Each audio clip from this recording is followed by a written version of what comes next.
Por que um raio pode atingir um avião em pleno voo e ninguém lá dentro nem percebe? Por que um avião consegue pousar sozinho numa neblina tão fechada que nem o piloto enxerga a pista?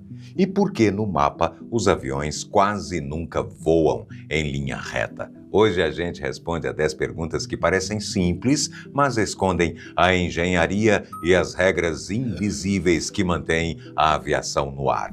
Bora! Você já comeu alguma coisa num voo e achou assim, tipo meio sem graça, sem sal, como se faltasse tempero? Pode parecer frescura, mas não é. Lá em cima, o seu paladar muda de verdade. A cabine é pressurizada, só que com uma pressão mais baixa do que a do nível do mar. E o ar lá dentro é muito seco. Essa combinação meio que anestesia o seu olfato e o seu paladar e derruba a percepção de doce e de salgado em uns 20 a 30%. Segundo pesquisas feitas pelas próprias companhias aéreas, é por isso que a comida parece sem sal e que as empresas precisam caprichar muito mais no tempero do que fariam num restaurante no chão. Já os sabores fortes e marcantes resistem melhor a essa anestesia. E é por isso que um cafezinho ou um suco bem cítrico daqueles servidos a bordo costumam cair tão bem no meio do voo. E esse mesmo ar seco e pressurizado não muda só o sabor das comidas, ele também mexe com a forma como o corpo reage à bebida.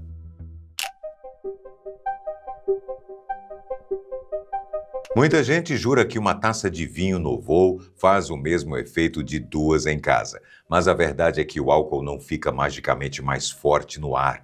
Vários estudos já mostraram que a quantidade de álcool que entra no seu sangue é praticamente a mesma, esteja você na terra firme ou a 11 mil metros de altura.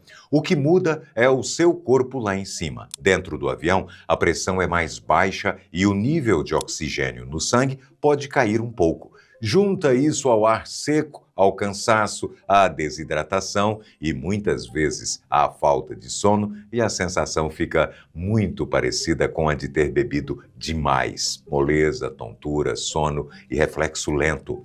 Então a frase certa não é "você fica mais bêbado", é "o ambiente do avião faz você sentir mais os efeitos do álcool". A bebida é a mesma do supermercado. Quem muda é o seu corpo lá em cima. E por falar em hábito antigo a bordo, tem uma peça no banheiro do avião que sobrevive até hoje por causa de um vício.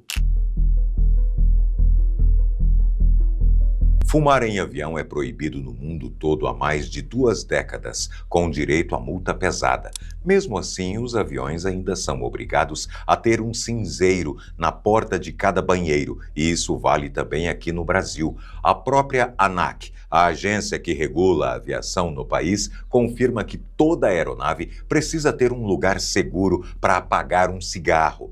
Pode parecer contradição, mas é a segurança. A regra existe porque a aviação não trabalha confiando no bom senso de todo mundo. Se um passageiro burlar a proibição e acender um cigarro escondido, é muito melhor que ele tenha onde apagar a bituca com segurança do que jogar num lixo cheio de papel toalha. Não é incentivo nenhum ao cigarro. Os avisos, os detectores de fumaça e as multas continuam valendo. O cinzeiro é só a última camada de proteção contra incêndio. E isso é levado tão a sério que em 2009, um avião da British Airways atrasou a decolagem em 30 minutos por simplesmente estar sem cinzeiros nos banheiros. Esse cuidado todo tem um motivo histórico. Em 1973, o voo 820 da Varig, que saiu do Rio rumo à Europa, pegou fogo a partir da área dos banheiros e 123 pessoas perderam a vida. Foi a partir de acidentes como esse que a aviação passou a tratar fogo dentro da cabine como um dos piores cenários possíveis. E é por isso que a fiscalização sobre o que entra no avião também é tão rígida. Tentar passar no meio do raio-x de um voo internacional com uma garrafa de água comum quase sempre acaba do mesmo jeito. a garrafa fica para trás. Essa restrição nasceu em 2006, depois que a polícia britânica descobriu um plano para explodir aviões usando líquidos disfarçados de bebida. Ou seja, o alvo nunca foi a água. O problema é que, no controle de segurança, qualquer líquido pode ser difícil de identificar com rapidez. No Brasil, em voos internacionais, a regra da ANAC limita líquidos, géis e cremes a frascos de, no máximo, 100 mililitros. E tem um detalhe importante: o que vale é a capacidade escrita na embalagem, não quanto sobrou dentro. Um frasco de 200 mililitros, com só um restinho no fundo, continua fora da regra. Já em voos dentro do país, essa limitação não se aplica do mesmo jeito. O curioso é que o mundo está indo em ritmos diferentes. Enquanto alguns aeroportos europeus, como o de Heathrow, em Londres, já usam scanners modernos de tomografia e liberam recipientes de até 2 litros, o Brasil seguiu o caminho contrário. No fim de 2025, o aeroporto de Guarulhos voltou a apertar a fiscalização dessas embalagens nos embarques internacionais. Todo avião cruzando o céu à noite segue o mesmo padrão: uma luz vermelha na ponta da asa esquerda e uma luz verde na ponta da asa direita. E esse sistema serve para outros pilotos enxergarem no meio do escuro para onde o avião vizinho está indo. Funciona assim: se você vê a luz vermelha e a verde ao mesmo tempo, sabe que está olhando para frente do avião vindo na sua direção. Se vê só uma das cores, dá para deduzir para que lado ele está passando. Essa lógica nem nasceu na aviação. Ela veio dos antigos navios e foi adaptada para o céu. As luzes coloridas mostram a direção. Já aquelas luzes brancas que ficam piscando forte servem para chamar a atenção e deixar claro que tem um avião ali. E com a posição de cada avião bem sinalizada, essa estrutura enorme de metal ainda precisa encarar um dos fenômenos mais violentos da atmosfera. Parece assustador, mas aviões comerciais são atingidos por raios com uma certa frequência. Em média, 1 ou 2 vezes por ano cada um. E na maioria das vezes, quem está sentado na poltrona nem percebe direito. Isso acontece por causa de um conceito chamado gaiola de Faraday. Parece complicado, mas é simples. Quando você está dentro de uma estrutura de metal fechada, como a lataria de um carro, uma descarga elétrica corre por fora do metal e não atinge quem está dentro. É por isso que, num temporal, você está mais seguro dentro do carro do que na rua. Com o avião é a mesma coisa. Nos modelos mais antigos, feitos de metal, a própria casca conduz o raio por fora e protege quem está na cabine. Já muitos aviões modernos são feitos de um material bem mais leve, parecido com um plástico reforçado que não conduz energia tão bem. Por isso, os fabricantes embutem uma malha de fios metálicos na estrutura que faz exatamente o mesmo trabalho. Quando o raio atinge o bico ou a asa, a energia passa por fora e sai por outro lado, sem chegar nos passageiros. Isso não quer dizer que o avião sai intacto. Depois do raio, ele costuma passar por uma inspeção no chão, porque a descarga deixa marcas e pode afetar sensores. Mas derrubar um avião por causa de raio é raríssimo. Para você ter uma ideia, nenhum avião comercial caiu por causa de raio nos Estados Unidos desde 1963. A aviação aprendeu essa lição do jeito mais duro e os projetos de hoje já nascem preparados. E essa mesma casca externa recebe outro cuidado que parece só estética, mas tem muita engenharia por trás. Olhe o pátio de qualquer aeroporto e você vê um mar de aviões brancos, e isso não tem nada a ver com o gosto do pessoal do marketing. O branco reflete melhor a luz do sol e ajuda a manter a fuselagem, que é o corpo do avião, mais fresca, principalmente quando ele fica horas parados no pátio sob o sol. O branco também facilita a inspeção. Uma rachadura, um vazamento de óleo, um amassado ou um ponto de ferrugem aparecem muito mais rápido numa superfície clara. E tem o fator manutenção. Tinta clara desbota menos com o sol forte e ajuda a preservar o valor do avião na hora de revender. As companhias até podem usar pinturas chamativas para reforçar a marca, mas pagam por isso. Quanto mais complexa a pintura, maior o custo, mais trabalho de manutenção e mais peso de tinta no avião. E em aviação, peso é dinheiro, porque peso extra significa mais combustível. E se a pintura aguenta o sol, chuva e altitude, e os pneus aguentam um castigo ainda mais bruto? A borracha toca a pista a mais de 250 km por hora, carregando dezenas, às vezes centenas de toneladas.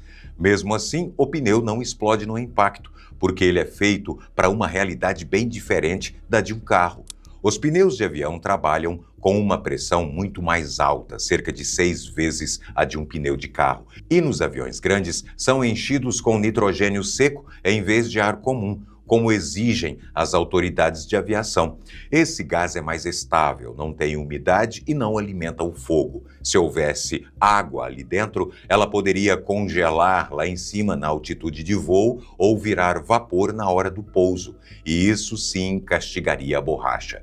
E se houvesse muito oxigênio, o risco aumentaria caso os freios esquentassem demais. Mesmo assim, esses pneus não duram para sempre. Eles levam um baque violento a cada pouso e precisam ser inspecionados, trocados ou recapados depois de algumas centenas de aterrissagens.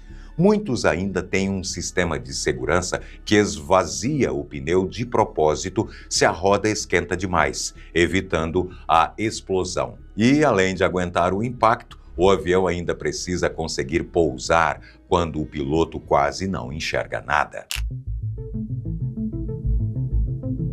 Em certas condições de neblina, o piloto só enxerga a pista muito tarde e, mesmo assim, o avião consegue descer com segurança. Isso é possível por causa do sistema de pouso por instrumentos. Funciona assim: a pista manda sinais de rádio para o avião e esses sinais criam uma espécie de rampa invisível que mostra se a aeronave está alinhada com o centro da pista e descendo no ângulo certo.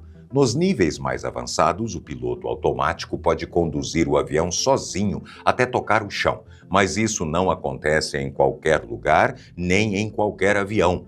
Para um pouso desses, a aeronave precisa ser certificada, o aeroporto precisa ter os equipamentos certos, a pista precisa estar autorizada para baixa visibilidade e a tripulação precisa ser treinada e habilitada.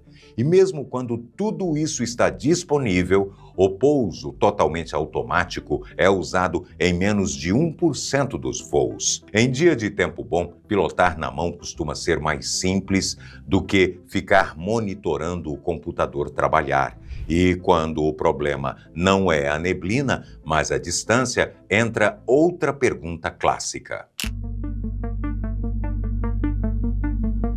Na telinha do voo, o avião parece fazer uma curva enorme para chegar ao destino e bate aquela impressão de que ele está dando uma volta à toa. Mas a resposta é mais simples do que parece. O avião está, sim, indo pelo caminho mais curto. Quem engana é o mapa.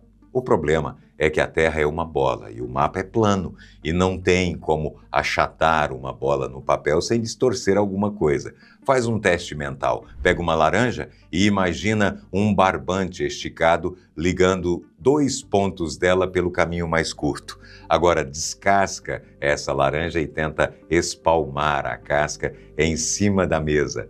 Aquele barbante que era reto na bola vira uma curva na casca achatada. É exatamente isso que acontece com a rota do avião quando ela é desenhada no mapa.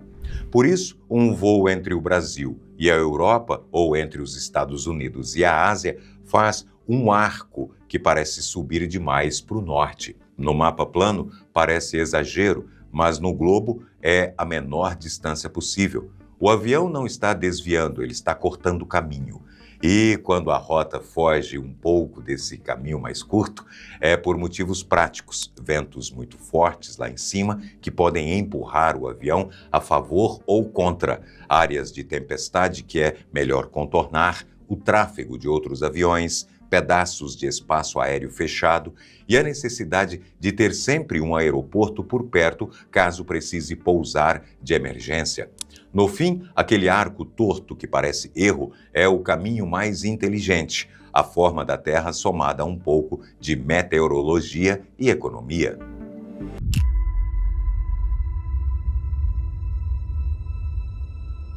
Rotas polares pelo Ártico são comuns.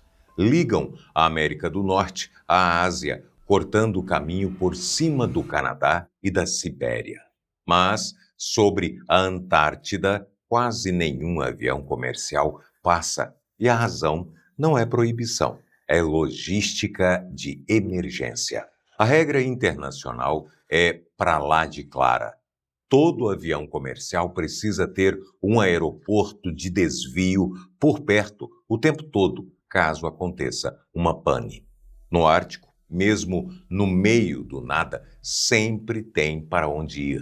Existem aeroportos militares e pistas civis espalhadas pelo Canadá, pela Islândia, pela Sibéria e pelo Alasca. E é uma infraestrutura mais do que suficiente para receber um jato em emergência. Na Antártida não há nada disso. O continente inteiro é praticamente desabitado, com algumas estações de pesquisa que não recebem jatos comerciais. As temperaturas podem congelar o combustível, os ventos são extremos, as bússolas magnéticas funcionam mal perto dos polos e o frio no Polo Sul é ainda mais severo que no Polo Norte. Por isso, mesmo nos voos comerciais mais ao sul do planeta, como Santiago-Sydney, da Qantas, os aviões passam rente à costa da Antártida, mas nunca cruzam o continente em profundidade. O Polo Norte tem aeroportos de desvio, o Polo Sul, na prática, não tem.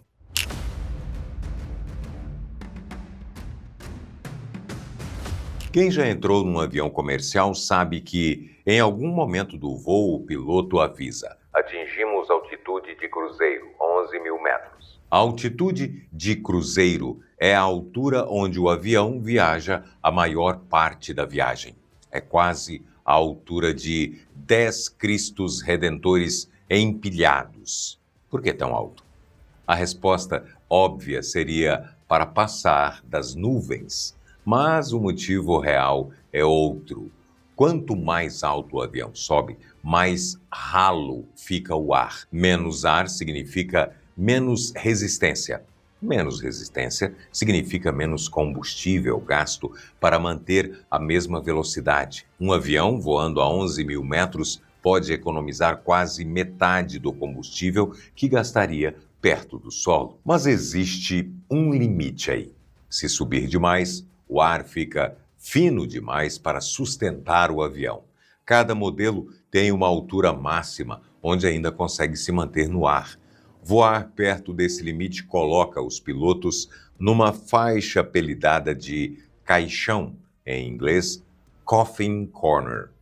Nessa faixa, duas coisas opostas se encontram: a velocidade mínima que o avião precisa para não cair e a velocidade máxima que pode atingir sem perder o controle ficam quase iguais. Qualquer descuido vira emergência. Por isso, a altitude de cruzeiro fica entre 10 e 12.000 metros na maioria dos voos comerciais. É o ponto de equilíbrio entre economia de combustível e segurança. O avião não sobe para fugir do mau tempo, sobe porque cada metro a mais de altitude é dinheiro economizado, até o ponto em que a física impõe o limite.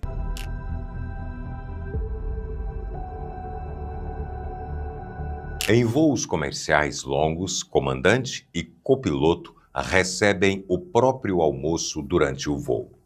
Mas existe uma regra que pouca gente conhece. Os dois pilotos nunca comem o mesmo prato. Um come frango, o outro come peixe. Um come massa, o outro come arroz. Por quê? A razão é simples e assustadora ao mesmo tempo. Se os dois pilotos comerem a mesma coisa e ela estiver contaminada, os dois podem passar mal ao mesmo tempo. E aí o avião fica sem ninguém para comandar a cabine. Pratos diferentes garantem que, se um piloto passar mal, o outro continua no comando. O caso que consolidou essa prática aconteceu em 1982, num voo entre Lisboa e Boston. 8 das 10 pessoas da tripulação comeram um pudim de tapioca contaminado e ficaram com cólicas e dor no estômago em pleno voo. O copiloto, por sorte, não tinha comido o pudim e foi o único capaz de pousar o avião. Depois desse caso, várias companhias tornaram regra interna obrigatória. Pilotos não comem o mesmo prato. Empresas como Virgin Atlantic, Avianca e Aerolíneas Argentinas confirmam que a regra existe até hoje. Tem ainda outro detalhe. A recomendação técnica é que comandante e copiloto comam em horários diferentes, com pelo menos 30 minutos de intervalo entre as refeições. Se um deles passar mal, o outro ainda está no comando, pronto para assumir. No céu, até o almoço é decisão de segurança.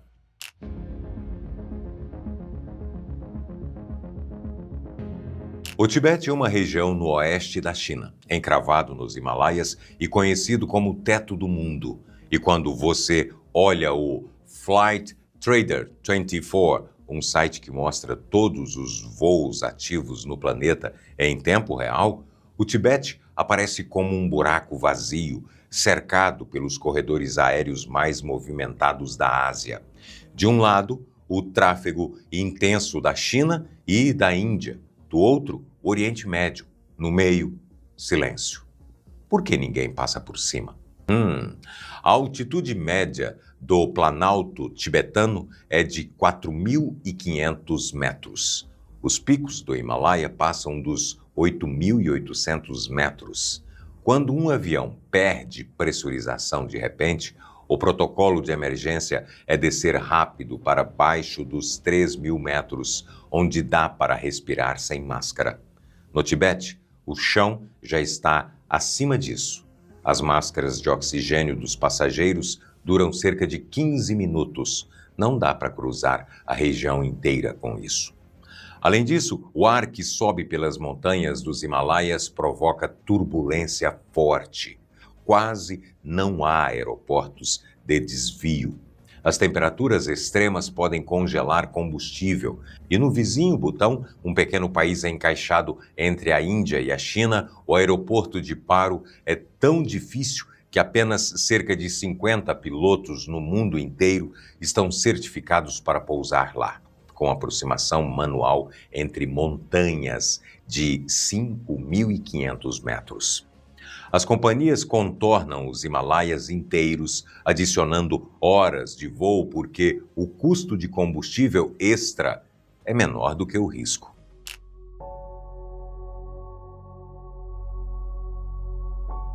O Boeing 787, um dos aviões comerciais mais usados hoje em rotas internacionais, lançado em 2011, voa a cerca de 900 km por hora.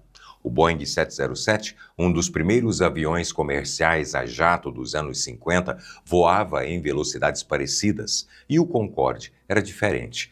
Um avião supersônico, ou seja, que voava acima da velocidade do som. Ele cruzava Paris-Nova York em apenas 3 horas e meia, viajando a Mach 2, mais que o dobro da velocidade do som.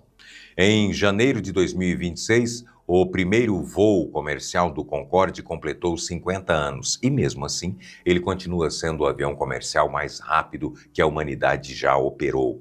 Por que a aviação desacelerou em velocidade? A resposta tem 3 camadas. A primeira é o estrondo sônico. Quando um avião ultrapassa a velocidade do som, gera uma onda de choque contínua que pode quebrar vidraças e assustar populações inteiras no chão. A maioria dos países proibiu voos supersônicos sobre terra firme. Isso restringiu o Concorde a rotas oceânicas e reduziu muito as rotas comerciais possíveis. A segunda é o consumo. O Concorde queimava cerca de 25 mil litros de combustível por hora em velocidade de cruzeiro. Voar a Mach 2 custa várias vezes mais que voar nas velocidades dos aviões comerciais de hoje. Quanto mais rápido, mais cara fica cada passagem. A terceira é a escolha das fabricantes de aviões. Elas passaram a priorizar eficiência em vez de velocidade. Os modelos modernos voam distâncias maiores, gastam menos combustível por passageiro e ainda transportam mais gente em cada voo. Em 2003, as duas únicas companhias que operavam o avião, a britânica British Airways e a francesa Air France, apresentaram o Concorde no mesmo ano. Desde então, nenhum avião comercial voltou a quebrar a barreira do som. A aviação já voou mais rápido e a indústria preferiu eficiência à velocidade.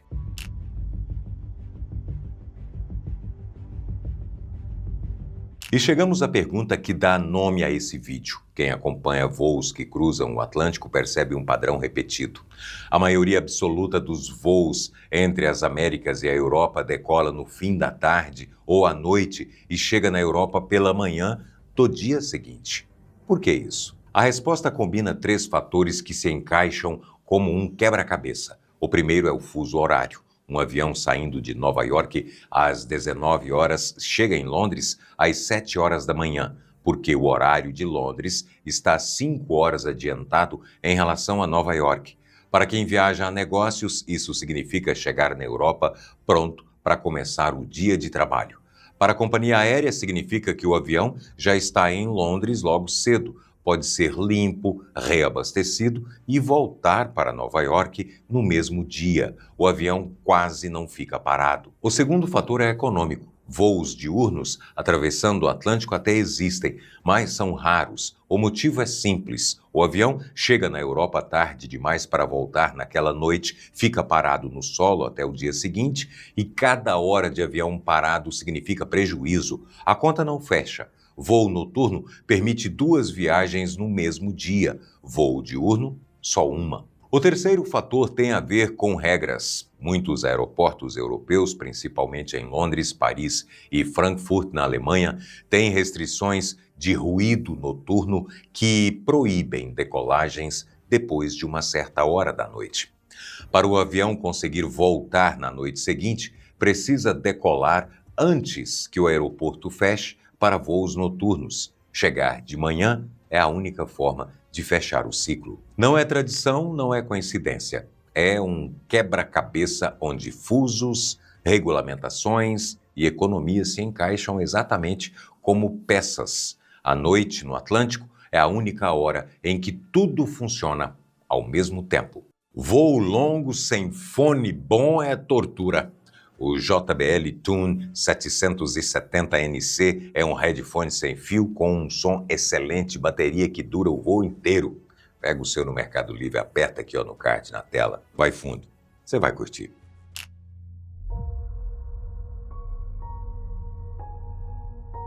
Um avião comercial moderno como o Boeing 737 ou o Airbus A320, os dois modelos mais comuns em rotas curtas e médias no mundo todo, têm 2 motores, mas ele é construído e testado para voar, decolar e até pousar com apenas um motor funcionando. Isso não é improviso de emergência, é parte do projeto desde o início. Cada motor é forte o suficiente para fazer o avião voar sozinho com folga, ou seja, de buenas. Tem mais. Mesmo se os 2 motores pararem, o avião não despenca, ele plana. Um Boeing 737 tem o que os engenheiros chamam de razão de planeio de 18:1. Para cada metro que desce, ele avança 18 metros para frente. A 11 mil metros de altitude, sem motor nenhum, um 737 pode planar por mais de 200 quilômetros. Tempo de sobra para o piloto buscar uma pista de emergência. O caso mais famoso aconteceu em 1983 e ficou conhecido como Gimli Glider, em português, planador de Gimli. Um Boeing 767 da Air Canada a principal companhia aérea do Canadá, ficou sem combustível em pleno voo por causa de um erro de cálculo entre libras e quilos no abastecimento. O piloto planou o avião por mais de 100 quilômetros e pousou numa pista abandonada em Gimli, no Canadá. Ninguém morreu. O avião voltou a voar tempos depois. Pilotos comerciais treinam esse cenário em simulador regularmente.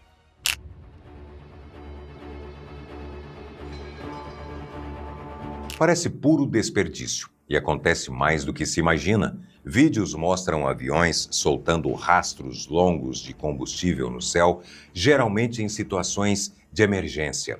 Por quê? A explicação está numa diferença de projeto. O peso máximo permitido para um avião decolar é sempre maior que o peso máximo permitido para ele pousar. O trem de pouso, que são as rodas do avião, e as asas são projetados para suportar o impacto na hora do pouso até um certo limite. Se um avião acabou de decolar, carregado com combustível para 14 horas de voo e precisa retornar por uma emergência logo nos primeiros minutos, ele pode estar pesado demais para pousar com segurança. Esse impacto poderia danificar a estrutura do avião. A solução é abrir válvulas nas asas e liberar combustível na atmosfera. Em grandes altitudes, o combustível se quebra em gotas finas e evapora antes de chegar ao solo. Nem todos os aviões têm esse sistema. Ele é mais comum em aviões que voam longas distâncias entre continentes, como o Boeing 777 e o Airbus A380, dois dos maiores aviões comerciais em uso hoje. Aviões menores, como o 737, não possuem. Em emergência, o piloto pode voar em círculos para queimar combustível ou pousar acima do peso máximo, o que obriga uma revisão completa do avião depois. O avião é projetado para aguentar mais peso no ar do que no chão, e quando precisa voltar cedo demais, a física cobra a diferença. Espera aí. Você está aqui faz tempo, viu sobre o Tibete, o Concorde, avião planando sem motor e ainda não deixou o like e nem se inscreveu? Pois esse é o momento. Bora? Top 10 agradece. E bora, segue com a gente.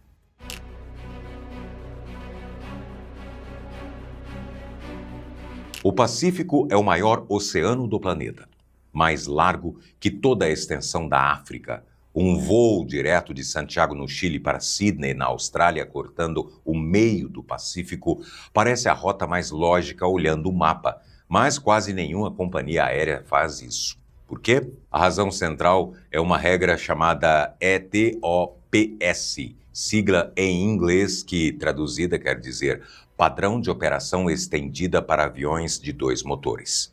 Ela define até onde esse tipo de avião pode voar longe de um aeroporto de desvio. Em alguns casos, essa distância equivale a, no máximo, 3 horas de voo com apenas um motor funcionando.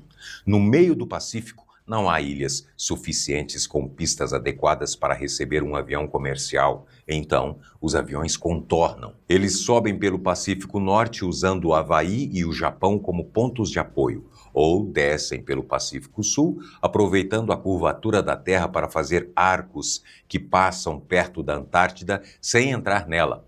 A rota que parece reta no mapa plano é, na verdade, mais longa do que o arco polar. A projeção de Mercator, aquele mapa retangular comum, distorce as distâncias e engana o olho. Alguns dos voos mais longos do mundo, como Auckland, na Nova Zelândia, até Doha, no Catar, e Singapura até Newark, perto de Nova York, com mais de 17 horas de duração, fazem exatamente esses arcos. O maior oceano do mundo é uma região que os aviões comerciais preferem não atravessar, não por mistério, porque não tem onde pousar se algo der errado.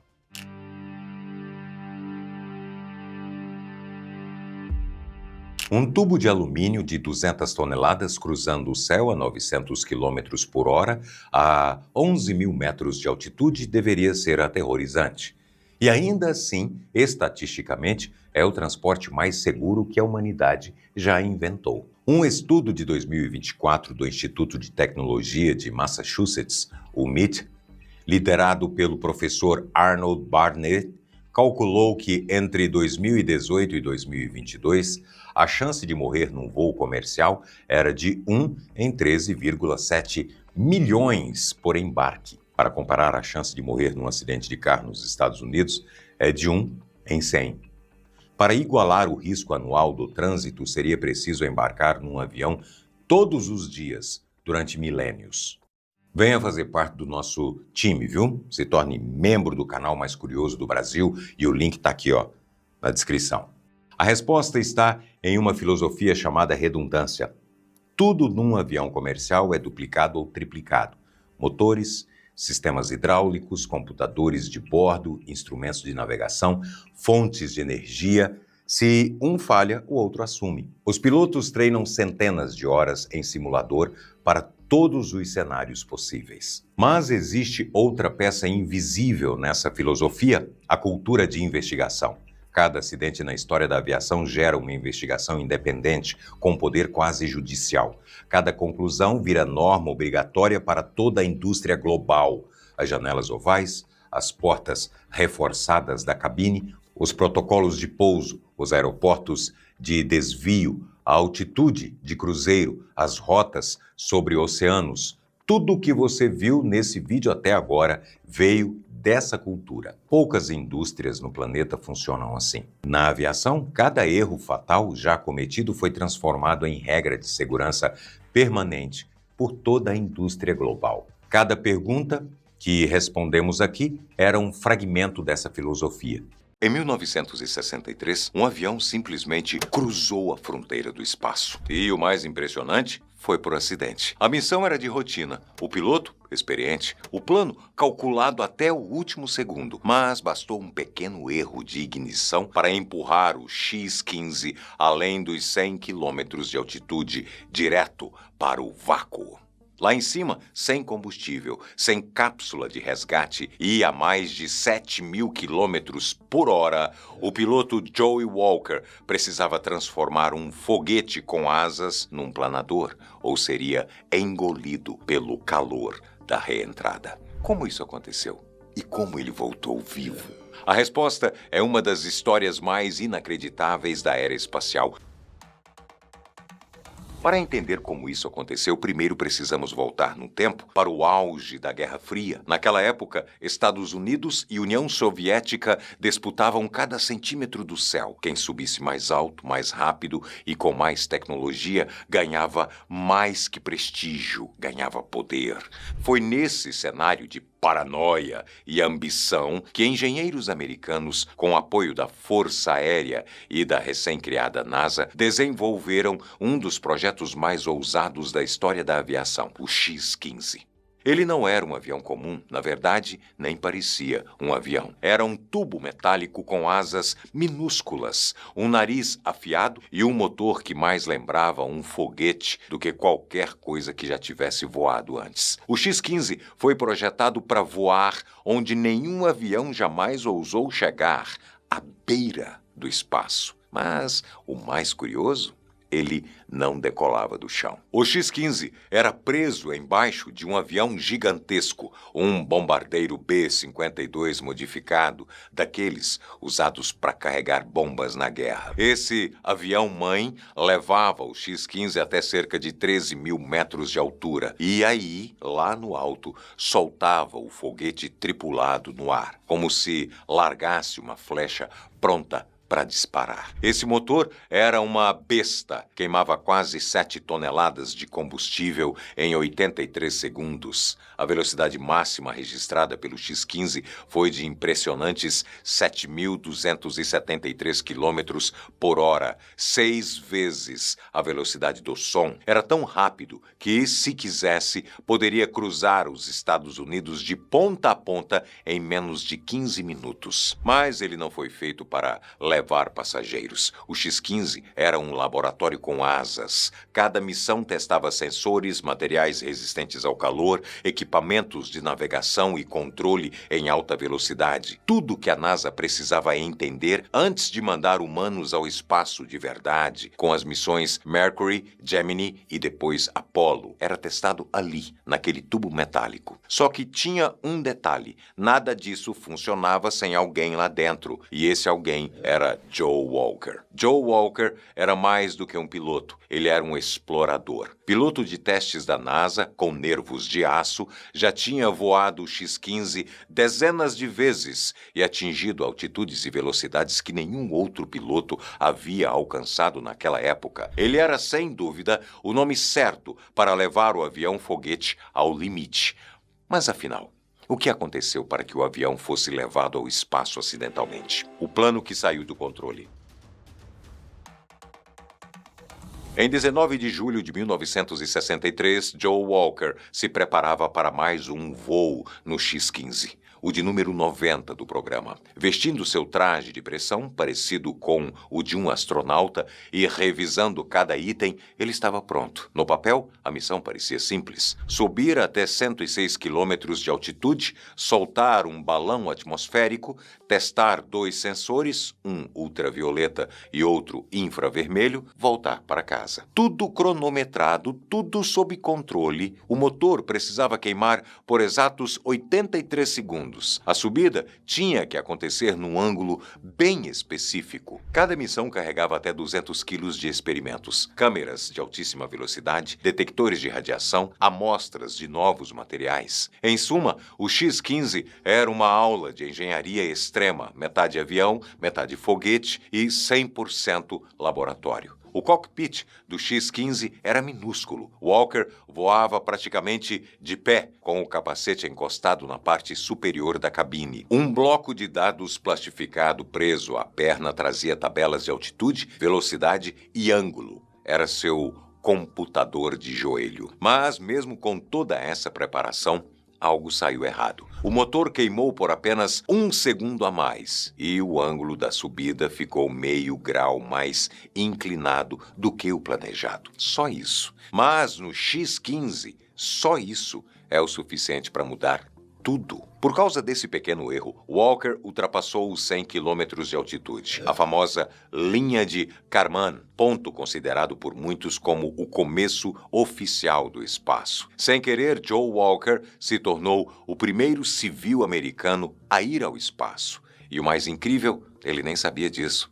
Para ele tinha sido só mais um voo difícil. Só depois, com os dados analisados e comparados, perceberam o que realmente tinha acontecido. Só que Walker não parou por aí. Pouco mais de um mês depois, no dia 22 de agosto de 1963, Walker voltou ao cockpit do X-15. Dessa vez, o objetivo era ainda mais ousado: atingir 110 quilômetros de altitude. Mas havia um limite. Os engenheiros calculavam que, se passasse de 122 quilômetros, o atrito na reentrada poderia ser forte demais, forte o suficiente para destruir a aeronave. Então a ideia era chegar perto, mas não longe demais. Walker decolou e, mais uma vez, foi além. Chegou a 108 quilômetros de altitude. Durante alguns segundos, flutuando em microgravidade, ele olhou ao redor. Nada de som, nada de barulho. Só o vazio e a escuridão absolutos do espaço e a curvatura da Terra diante dos olhos. A Terra azul lá embaixo,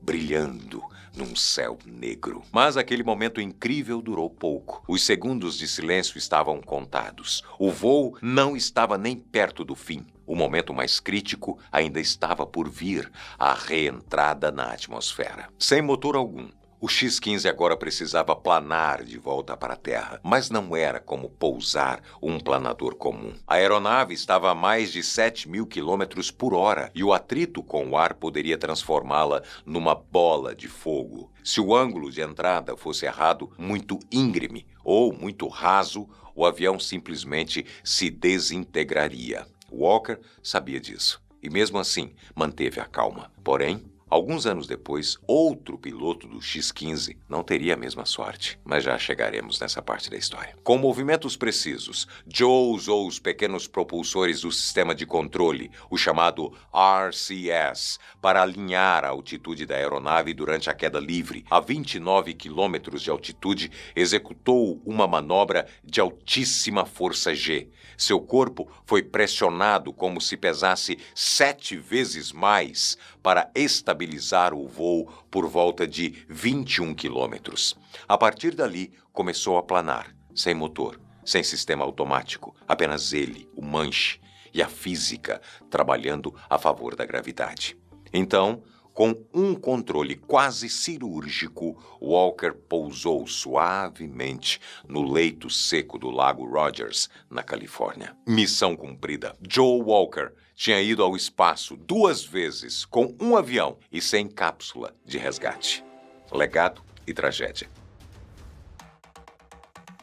O programa X-15 teve ao todo 199 voos entre os anos de 59 e 68. Além de Walker, outros 5 pilotos chegaram ou ultrapassaram a linha de Kármán durante o programa. Todos esses pousaram em segurança, exceto um. Em 15 de novembro de 1967, o tenente Michael J. Adams atingiu 81 quilômetros de altitude, mas perdeu o controle do seu X-15 durante a reentrada. A aeronave começou a girar descontroladamente e, sob forças aerodinâmicas brutais, acabou se despedaçando no ar. Adams não conseguiu se ejetar a tempo e perdeu a vida, tornando-se a única fatalidade em quase 10 anos de operação do X-15. Apesar desse acidente trágico, o X-15 não foi em vão. Ele gerou dados essenciais para os projetos Mercury, Gemini e Apollo, que viriam na sequência. Suas tecnologias influenciaram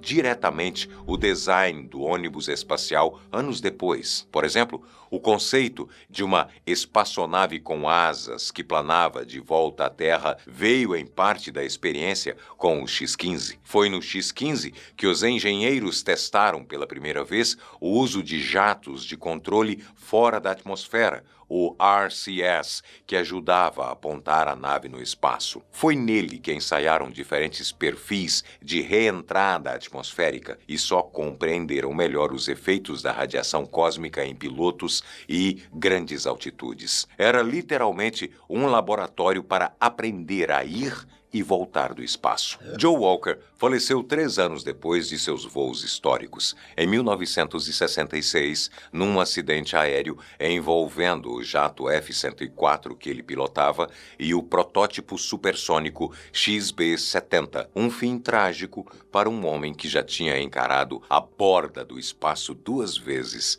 e voltado ileso. Apesar do grande feito, Joe Walker não foi reconhecido na época como astronauta. Ele era um piloto civil da NASA, e naquele período só os astronautas do programa Mercury, que voavam em cápsulas orbitais, eram formalmente reconhecidos. Já os pilotos de teste, por mais extremos que fossem seus voos, ficavam de fora dessa política. Décadas depois, porém, a história começaria a ser corrigida. Com a linha de Kármán em 100 quilômetros sendo adotada como padrão internacional, o feito de Walker ficou ainda mais claro. Em 2005, ele, junto com outros pilotos do X-15, foi reconhecido póstumamente como astronauta civil pela NASA. Foi tarde, mas foi justo. Desastres aéreos são excepcionalmente raros, mas quando ocorrem, as caixas pretas revelam as últimas palavras dos pilotos, manifestando medo, coragem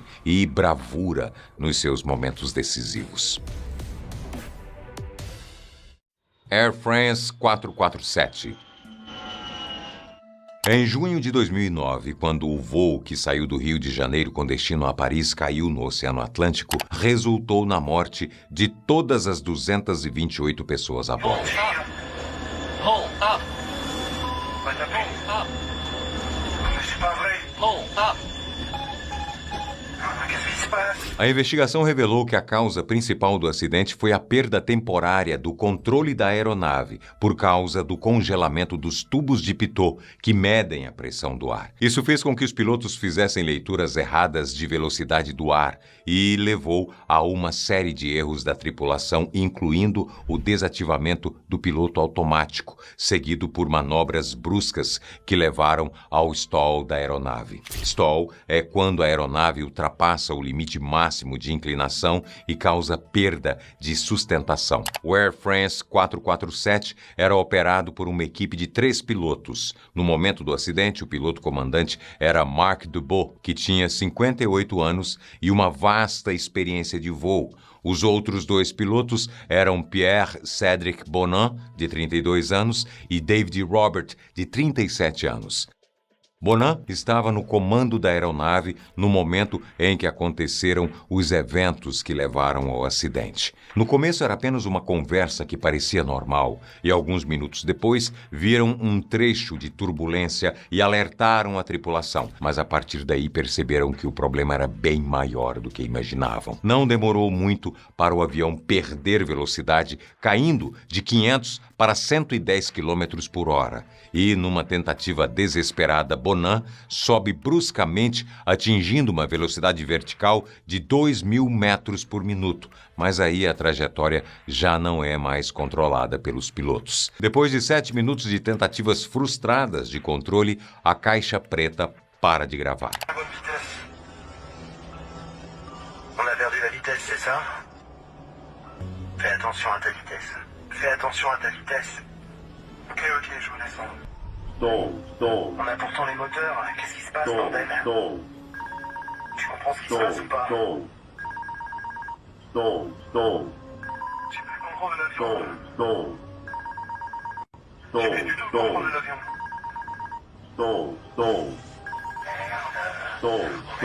C'est quoi, là? Je crois qu'on va trop vite. Bon, qu'est-ce qui se passe, là? Qu'est-ce que vous foutez? Qu'est-ce qui se passe? Je sais pas ce qui se passe. On a eu le contrôle de l'avion. Remonte. Je suis à fond, là, depuis tout à l'heure. Non, remonte pas. Non, descends. Alors, donne-moi les commandes. À moi les commandes.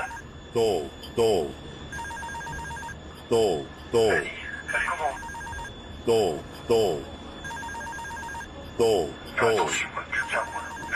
Fais attention, je cabre. Il faudrait, là. Allez, on tire. Hold up. Va taper. Hold up. Mais c'est pas vrai. Hold up. Qu'est-ce qui se passe? S'il te plaît, l'assiette.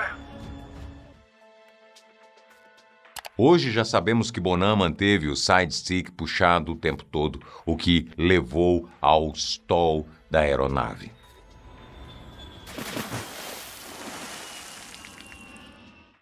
Japan Airlines 123. O voo JL-123 da Boeing 747-SR saiu no dia 12 de agosto de 1985 do aeroporto Haneda, em Tóquio, com destino ao aeroporto internacional de Osaka. Cerca de 12 minutos após a decolagem, uma explosão destruiu parte da cauda da aeronave, resultando em perda de controle e subsequente queda em uma montanha de Gunma, no Japão. A investigação revelou que a causa direta da explosão foi a ruptura de uma junta que estava mal soldada no estabilizador vertical do avião. Essa falha aconteceu por causa de um reparo inadequado realizado 7 anos antes, quando o avião sofreu uma colisão com a pista durante uma aterrissagem. Dos 524 ocupantes a bordo, 520 morreram, tornando-se o acidente aéreo mais mortal envolvendo uma única aeronave da história. O áudio gravado na caixa preta mostra que os pilotos tentaram remediar a situação por 32 minutos até o encontro fatal com a montanha.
Egypt Air 990.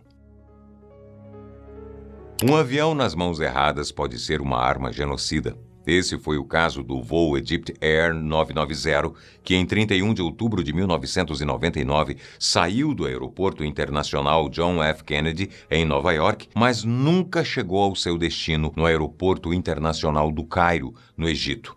O Boeing 767-300ER caiu no Oceano Atlântico, ao sul da ilha de Nantucket, Massachusetts, ainda nos Estados Unidos. A investigação do acidente revelou uma sequência complexa de eventos, mas a causa primária foi determinada como um comando do primeiro oficial, Gameel Al-Batouti, que manipulou os controles de voo para causar a queda da aeronave. Depois das análises dos dados da caixa preta, ficou claro que enquanto o capitão da aeronave, Ahmed El-Habash, tinha deixado a cabine de comando, o primeiro oficial, Al-Batouti, foi ouvido recitando "Eu confio em Deus" repetidamente. Ele então desligou os pilotos automáticos e empurrou os controles de voo para a posição de mergulho, causando uma descida rápida e irreversível da aeronave.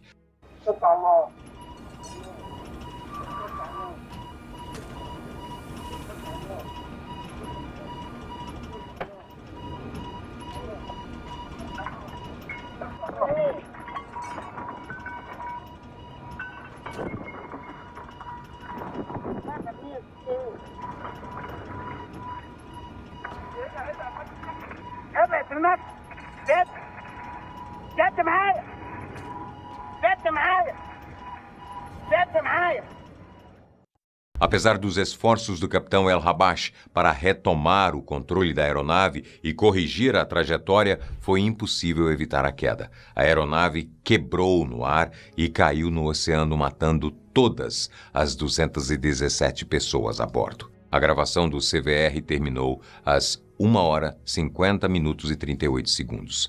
A investigação revelou que não havia evidências de falhas mecânicas ou problemas técnicos que pudessem ter causado o acidente. A ação de Al-Batouti foi intencional, apesar dos motivos exatos para o que ele fez nunca terem sido totalmente esclarecidos. Dessas curiosidades da aviação, qual foi a que mais te surpreendeu? Conta aqui nos comentários. O mundo lá em cima esconde muita engenharia e muita regra curiosa que a gente nem imagina no dia a dia. E se você curte esse tipo de conteúdo e quer dar uma força para o canal, dá uma olhada no nosso clube de membros, logo aqui embaixo, ó. Valeu por ficar até aqui e até o próximo vídeo. Obrigado.